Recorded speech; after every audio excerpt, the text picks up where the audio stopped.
One day, Kim Yo-jong's bodyguard suddenly disappeared. He was the person who observed Kim Joo-ae most closely. Kim Yo-jong, who displayed smile diplomacy at the Pyeongchang Olympics beside her. He witnessed the true face of the teenage successor Kim Joo-ae. She barged into meeting rooms uninvited and insulted her aunt, and filed false assault reports against bodyguards she disliked. With just one word from her, even loyal officials faced purges. There was an ironclad state security surveillance network. CCTV operated 24 hours a day. They say he crossed the river targeting the 5-minute shift change gap, but how exactly did he succeed in escaping? What happened to his family? Hello, I am someone who served as a bodyguard for Comrade Kim Yo-jong. 48 months. That was the time I spent by her side. Being a bodyguard wasn't simply about protecting someone physically. I had to predict every movement, prevent all dangers in advance, and exist like her shadow. I took pride in that mission. It was an afternoon in November 2023. I was in front of the Central Committee conference room. Winter sunlight was streaming through the corridor windows. Inside the conference room, Comrade Kim Yo-jong was discussing external propaganda strategies with 17 high-ranking officials. I was maintaining alert posture 3 meters from the door. Suddenly, I heard light footsteps from the end of the corridor. It was Kim Joo-ae. She was 12 years old at the time, wearing a black dress with a red ribbon. There were no bodyguards following her. I was momentarily flustered. I wondered if she knew a meeting was in progress. Comrade Joo-ae, there is currently a meeting in session, I said carefully. Then Joo-ae glanced at me, didn't even turn her head, and just opened the door. I had no time to stop her. The conference room fell silent instantly. Comrade Kim Yo-jong stopped her presentation. All 17 officials turned their heads at once. Joo-ae walked into the conference room without any hesitation. Auntie, listen to me for a moment. Joo-ae's voice was clear, but there was no honorific in her tone. Comrade Kim Yo-jong hesitated for a moment. Embarrassment flickered across her face. Joo-ae, right now. It's urgent. Dad told me to ask you. Joo-ae interrupted Comrade Kim Yo-jong's words. The air in the conference room froze.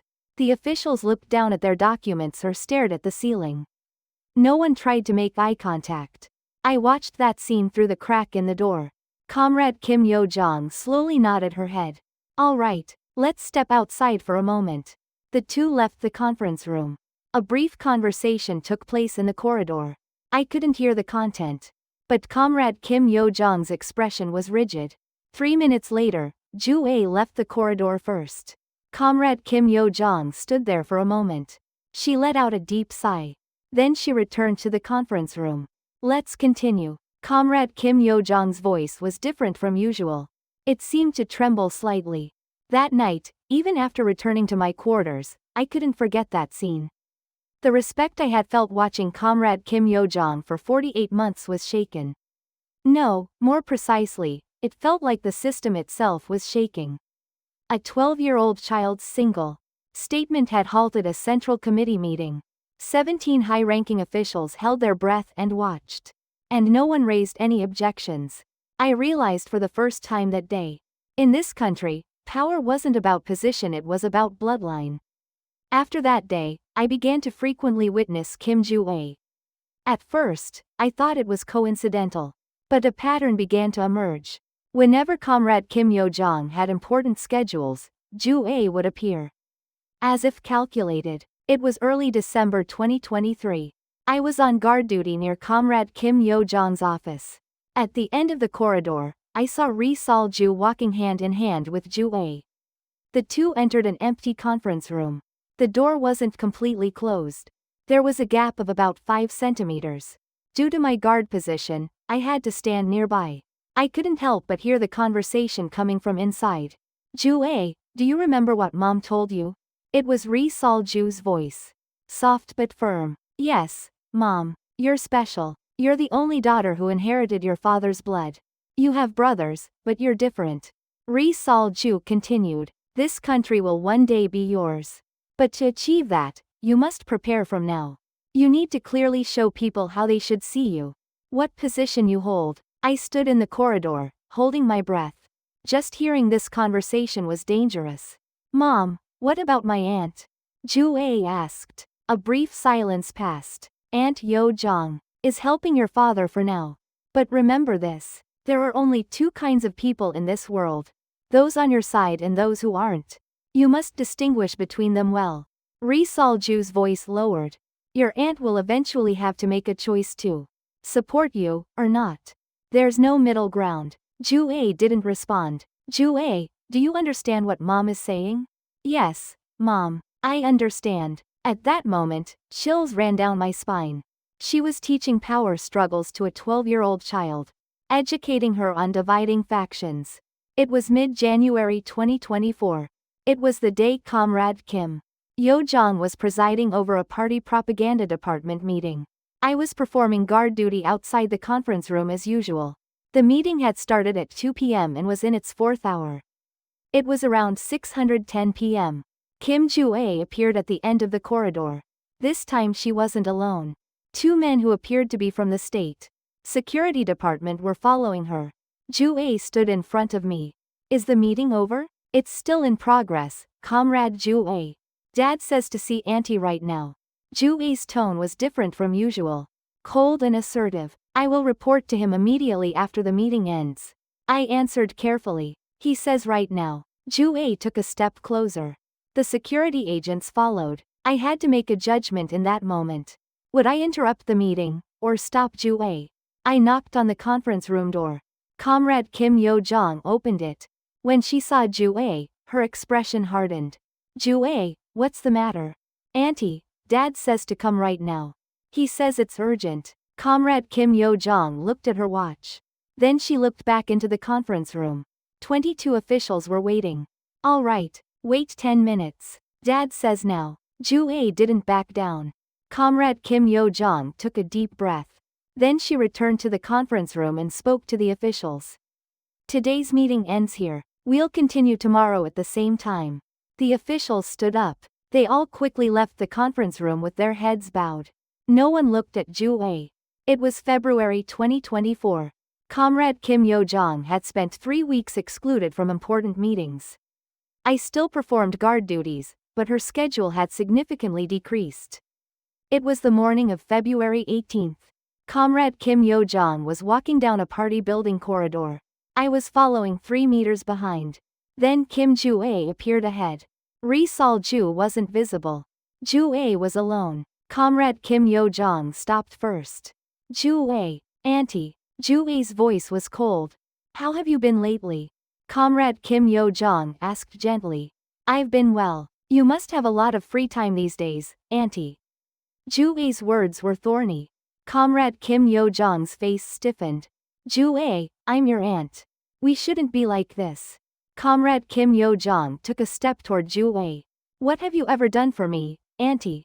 Ju-ae stepped back. That was the moment. Ah, Ju-ae screamed. She sat down on the floor, clutching her arm. It hurts. Auntie pushed me. I clearly saw that moment.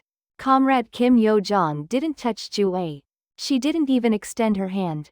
Ju-ae had fallen on her own while stepping backward. Ju-ae, Comrade Kim Yo-jong reached out her hand in confusion.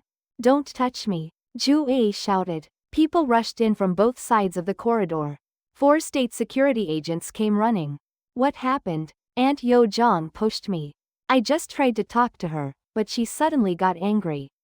Ju-ae's voice trembled. Tears welled up in her eyes. A security agent looked at Comrade Kim Yo-jong. Comrade, you need to come with us to the Daedonggang district. Security department right now. Wait, I didn't do anything. Comrade Kim Yo-jong's voice rose. You need to be investigated. The security agent said firmly. I stepped forward. I saw everything. Comrade Kim Yo-jong did not touch Comrade Ju-ae. The security agent turned to me. He smiled coldly. It seems the bodyguard comrade also needs to be investigated. My heart pounded. From early March 2024, I began making plans. It was a place where even the word, escape, couldn't be spoken. But I had no choice. The cruelty of power I witnessed through Comrade Kim Yo-jong, the truth destroyed by Kim Ju-ae's lies, and the shadow of purge that could come at any time. During 4 years of guard duty, I had identified vulnerabilities in the security system. First, there was a 5-minute guard shift change from 4:30 to 4:35 a.m. During this time, one post was empty. Second, CCTV camera number 3 at the rear gate had been broken for 2 months. Budget issues had delayed repairs. Third, there was a drainage channel under the rear gate fence. Width 60 centimeters, depth 40 centimeters. Large enough for a person to crawl through. I prepared for 3 weeks. I obtained wire cutters. I lied to a fellow guard that it was for personal maintenance. I hid civilian clothes in my quarters. I also collected 300 Chinese yuan. It was the night of March 23rd. I lay in my quarters as usual. I looked at the clock. 3:50 a.m. My heart felt like it would explode. I thought of my family. My mother in Chongjin, North Hamgyong Province. My married older sister. 2 nephews. I knew what would happen to them if I escaped. The guilt by association system. 3 generations would be punished. I covered myself with my blanket and cried silently. I'm sorry. I'll survive and meet you again someday. It took 23 days from China to Laos.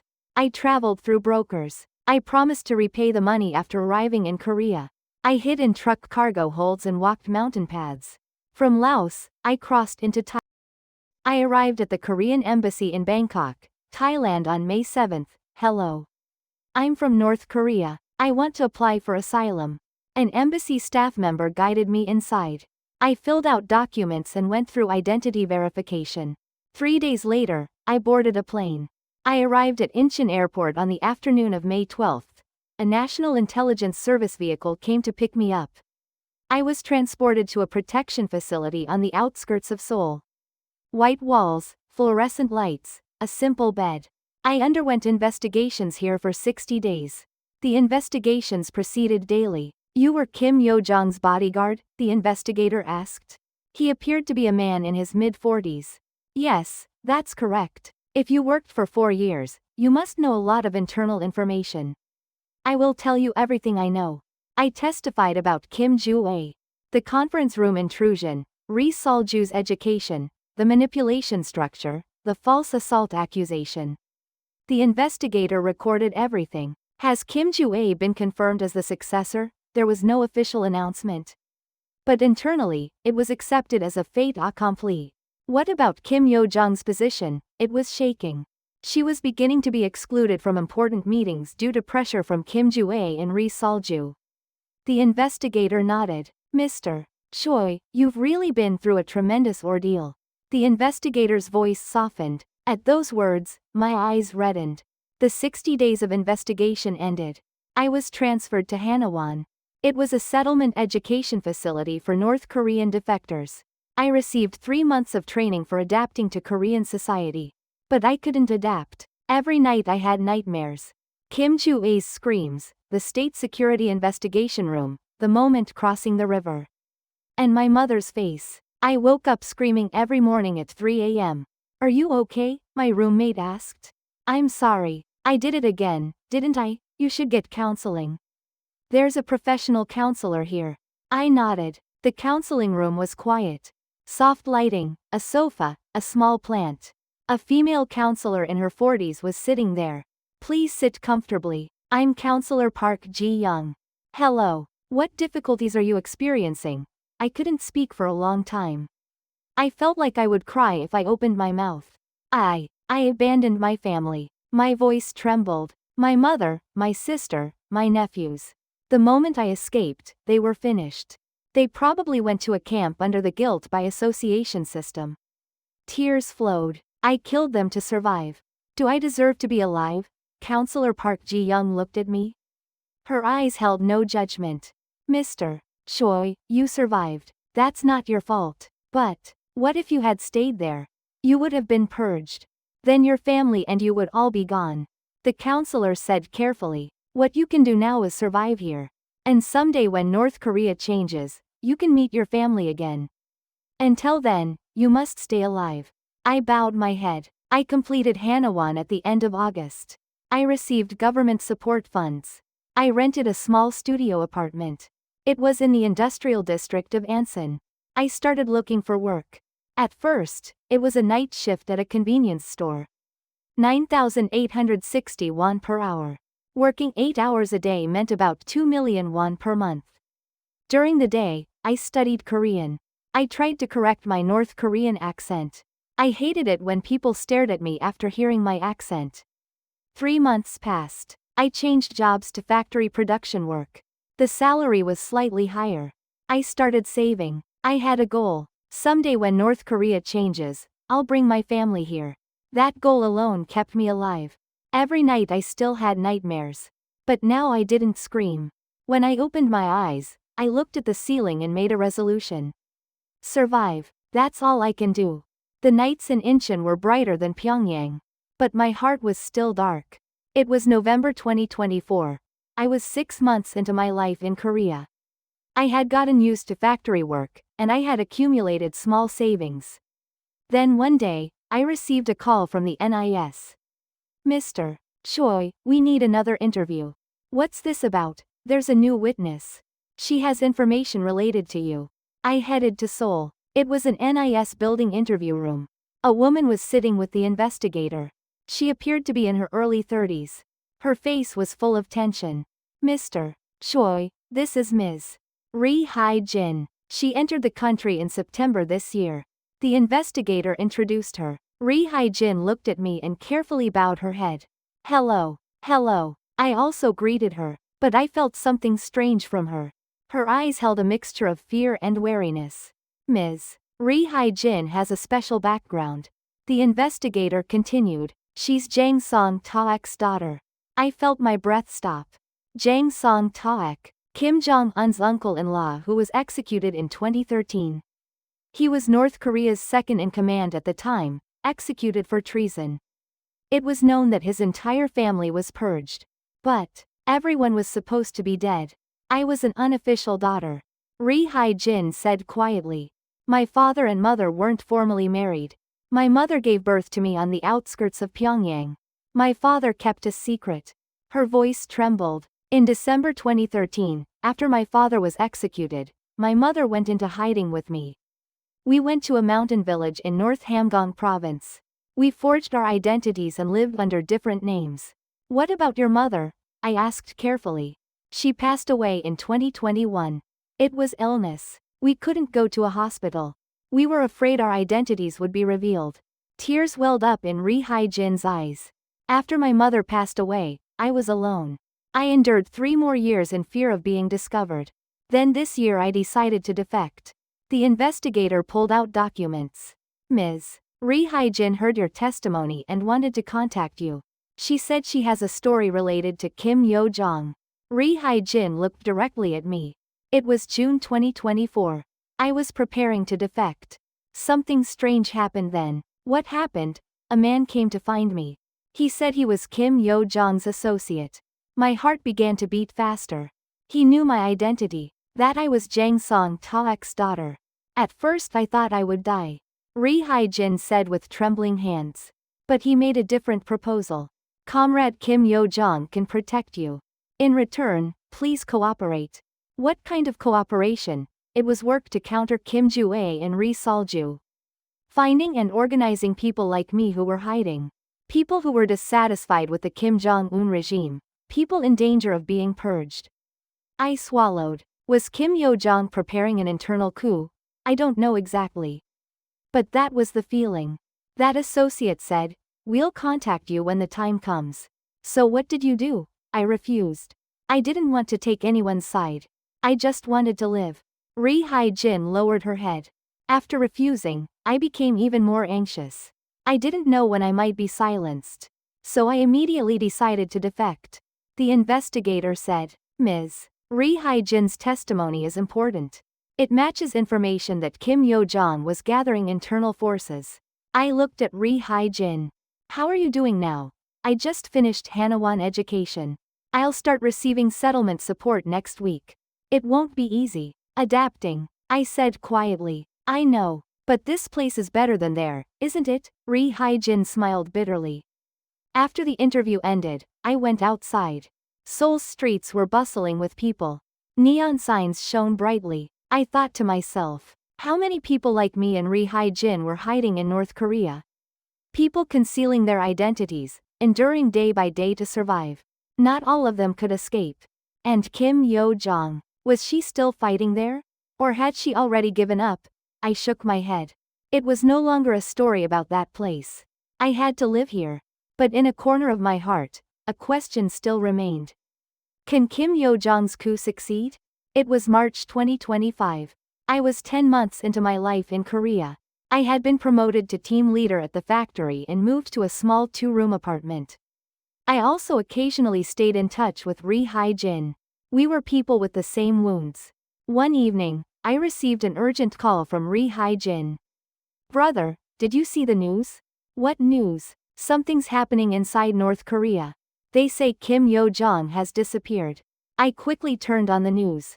North Korean Workers' Party Vice Director Kim Yo-jong has not appeared in public for the past 2 weeks. Intelligence authorities are paying attention to the possibility of internal power struggles. The anchor's voice could be heard. The next day, I received a call from the NIS. Mr. Choi, it's an emergency situation.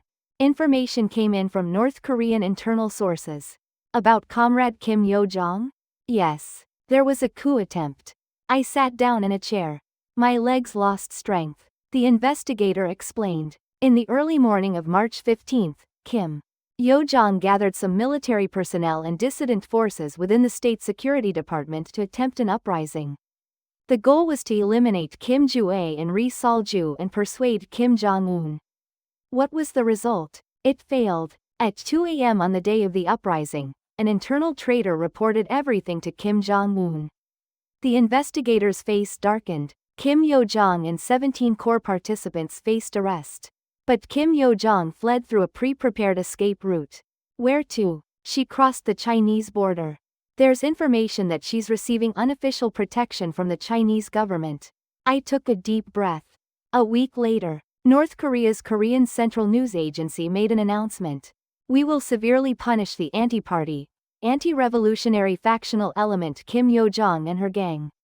Kim Yo-jong is a traitor who insulted the supreme dignity and denied the succession system. Kim Ju-ae appeared in public for the first time. She wore a military uniform and stood next to Kim Jong-un. Her expression was cold and resolute. My aunt is a traitor. Our republic will become even stronger. These were words from the mouth of a 13-year-old child. Ri Hae-jin and I met at a cafe. In the end, it failed. Ri Hae-jin smiled bitterly. If I had accepted when they proposed to me, I would also be. Don't think about it. We survived. I held her hand. What will happen to Comrade Kim Yo-jong? If China doesn't hand her over, she'll live. But she can never return to North Korea. I looked out the window. Seoul's streets were peaceful. People walked with smiles. Children played. People here didn't know the cruelty of power happening just 200 kilometers to the north. Brother, what can we do? Ri Hae-jin asked. Survive. And testify. I answered. Tell the world what we saw and experienced. That's all we can do. It was April 2025. I received a lecture request from a North Korean defector human rights organization. At first, I tried to refuse. I was afraid to tell my story. But Ri Hae-jin said, Brother, if we don't speak, no one will know. How Kim Ju-ae and Ri Sol-ju wield power. How truth is trampled. I nodded. About 50 people gathered at the lecture hall. University students, journalists, ordinary people. I stood at the podium. Hello. I was Kim Yo-jong's bodyguard. My voice trembled. I protected her for 48 months. And in that process, I saw the true face of North Korean power. I told Kim Ju-ae's story. The conference room intrusion, the false assault accusation, the manipulation structure. People listened with bated breath. Kim Ju-ae wasn't a child. She was a weapon created by Ri Sol-ju. And before that weapon, truth had no meaning. After the lecture ended, a university student asked a question. Sir, can North Korea change? I thought for a moment. I don't know. But one thing is certain. Change begins with truth. As long as people like us keep speaking, someday it will change. That night I returned to my quarters. I opened the window. Seoul's night view unfolded. Lights twinkled. I looked north. My mother, my sister, my nephews. And comrade Kim Yo-jong. They're all alive somewhere. They're enduring. Wait. Someday we'll be able to meet again. I muttered quietly. The 48 months of silence had ended.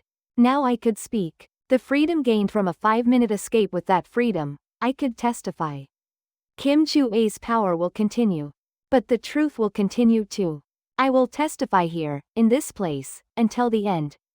Because that's why I survived.